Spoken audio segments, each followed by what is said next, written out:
In this video tutorial, we'll show you how to access your work files using the Google Drive for Desktop app on your Mac. Google Drive is our primary location for storing and accessing work-related files.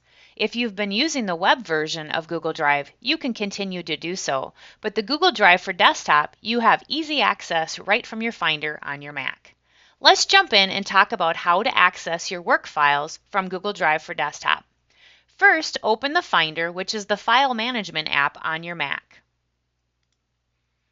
On the left-hand sidebar, locate and click on Google Drive. This is your Google Drive folder. Inside the Google Drive folder, you'll see My Drive or Shared Drives. Select the one where the files you are looking for are located. Browse through the folders and find the file you need. Double-click on a file to open.